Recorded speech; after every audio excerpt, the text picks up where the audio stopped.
talking AC/DC, one of the best hard-rockin' ass-kicking bands of all time.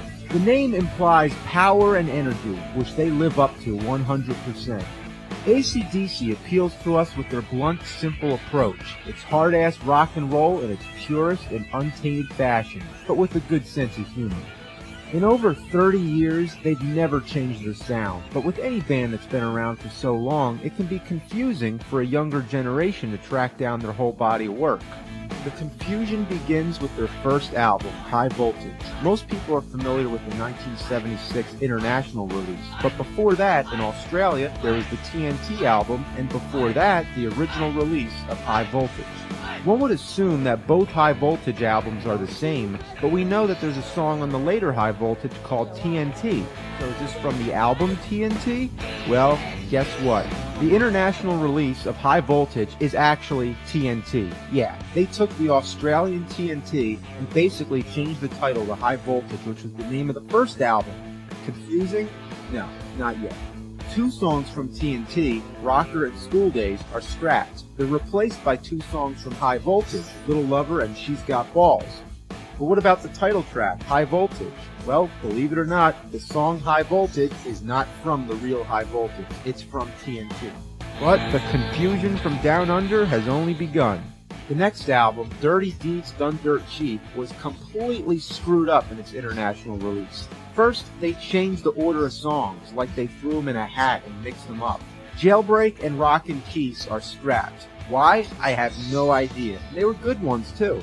One song is added, Rocker, which originated on TNT, one of two songs left out on the international High Voltage. So now, there's only one song still missing from TNT and most of the original High Voltage. However, there is one new song added, Love at First Feel, which wasn't included on any previous Australian releases. But anyway, the beginning of Rocker actually sounds very natural following Big Balls. It's perfect the way the two blend together, and it's funny to talk about music aesthetics when referring to a song called Big Balls. Next came Let There Be Rock. Now this one was mostly left intact, thank God. But the song Crabsity in Blue was removed, probably because it was about crabs. But anyway, it was replaced by Problem Child, a song that already made its debut on the Dirty Deeds album, both the Australian and international version. So either way, if you have their earlier albums, you've already heard this song. So what was the point of including it again? Did they forget they used it already? If they really needed to replace a song, there was plenty to choose from. There's still 6 missing songs from the original High Voltage, 1 from TNT, and 2 from Dirty Deeds. It begs the question, whose decision was this and what were they thinking? Also, the version of Problem Child on this album is slightly shorter than the version on Dirty Deeds, whereas originally there was a false climax which extended the song by 20 seconds. But now, that part's been cut. What was the point? Powerage was the first AC/DC album to have both the Australian and international releases occur in harmony. Both had the same track listing and the same cover art, but the European vinyl editions added another song called Cold Hearted Man, and some of them removed Rock and Roll Damnation.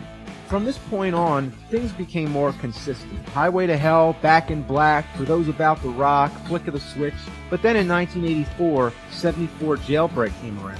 It was an attempt to pick up the missing songs, but only included 5 of them. What we get is Jailbreak from Dirty Deeds and 4 other songs from the original High Voltage. That's fine, but there's still plenty missing, so nice try. It only makes the most sense to get the original Australian releases. But what confuses the hell out of me is the title. Why 74? Sure, the material from High Voltage was originally recorded in 1974, but Jailbreak was 1976. So, I don't know. I don't care. It's just a weird musical puzzle. Even though it's a big mess and it lacks consistency, one thing that is consistent is the music of AC/DC.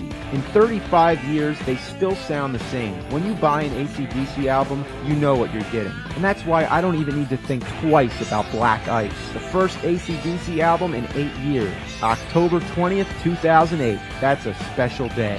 AC/DC, rock on.